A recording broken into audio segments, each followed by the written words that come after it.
Somebody call Rick. We have got some fresh drama surrounding Rock autographs, Dwayne Johnson autographs, and Leaf. Stick around.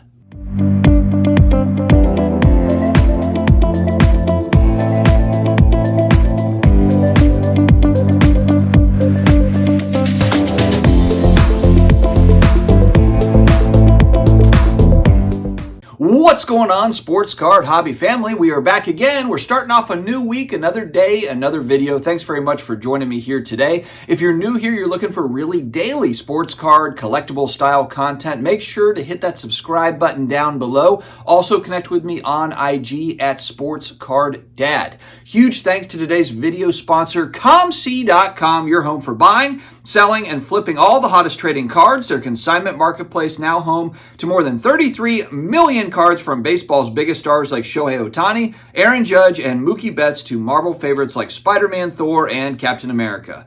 COMC has something for every type of collector, so make sure to visit COMC.com today. I've got links below in the video description, as well as in the pinned comments. Pre-grading services, grading, breaking, auctions. There's all sorts of things going on at COMC, so definitely check them out. All right, trading card hobby Twitter. It's always a good time. There's always some emotions flying around. And so yesterday was no exception. There are some big wrestling card fans that are really excited about the Leaf Metal Wrestling Legends set that is coming out soon. And why are they so excited? Because The Rock has got autographs in this set from Leaf. And The Rock does not really sign very much. People have commented that they've run into him and on the street, basically, and he signed autographs for them, and he's a nice guy and does it. But I'm talking about more pack-pulled stuff out of products. He does not really do that. As far as I know, and correct me if I'm wrong, I believe the 1998 card was the last one that was pack-pulled from Dwayne Johnson, The Rock. So this is highly anticipated. And again, I'm not a wrestling card expert. Maybe I've got that wrong, but I do know that this guy does not sign a lot for companies. So this is a pretty big deal. So anyway, it pops up on social media. Darren Rovell, who is a sports business journalist, he's the one that most recently covered the card porn, scandal-y type stuff. He's the one that really got to the bottom of it. We were talking about here, all the other sports card news aggregator people were talking about the same story. So Darren Rovell, pretty well known as a investigative reporter in the sports world, sports betting world, sports collectibles world, etc. And so he's fairly trusted. Now, he's semi-polarized. There's people that like Darren Rovell, and there's people that just don't like him at all for whatever reason. He's a public figure, so that kind of comes with the territory, I understand. But to really shake things up, Darren Rovell, with an innocent little tweet, throws out that he talked to The Rock's agent, and he said that he had signed no autographs for Leaf.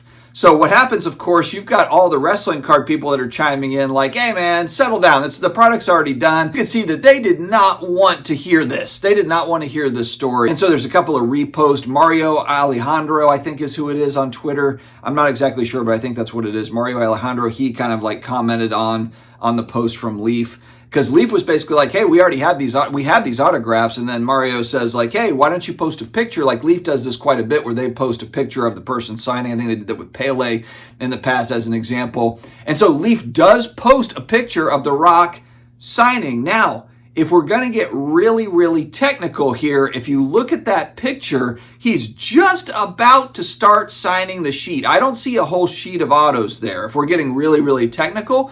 So if we're getting really, really conspiracy theoried out here, conspiracy theoried, it's a word now, it's a phrase now, right? Maybe as he was just about to sign and they take the picture, he gets a call from his agent, he gets a call from his wife, he gets a call from somebody and he gets distracted and he never signs them. Or he walks away for a second, somebody else runs in and signs his name. I'm conspiracy theorying out here, of course. Well, I'm kidding. I would assume that Leaf is all good here. They have very popular products. For all the crap that Leaf does get as far as, oh, it's unlicensed this or unlicensed that, they have a lot of fans. Leaf sells a lot of cards. They have people that look forward to those Pop Century sets. I mean, they have a lot of cool things that they come out with. What was the one? The one last year that was great was Pete Weber. Pete Weber with the Inscription autograph card.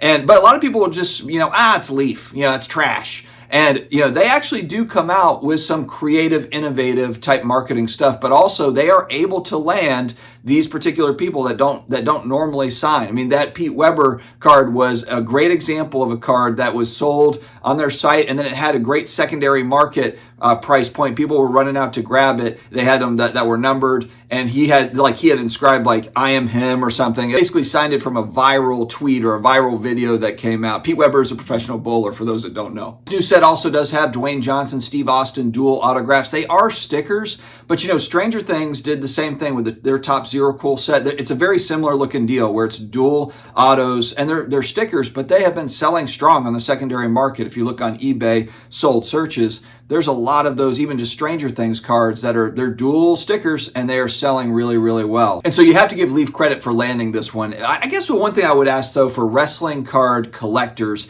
he's signing these Dwayne Johnson. Would you rather it be signed The Rock, like what we've seen in previous sets going back in time a little bit, or you don't really mind, you like the Dwayne Johnson better, or you're indifferent to it and Dwayne Johnson is fine? It's the thing that's so complicated about the autograph market is guys and gals, they change their autograph over time, and then you're trying to figure out what's authentic, what's not authentic. It's a really, really tricky space. I think it's the most complex part of card collecting is the autograph piece, is the autograph part.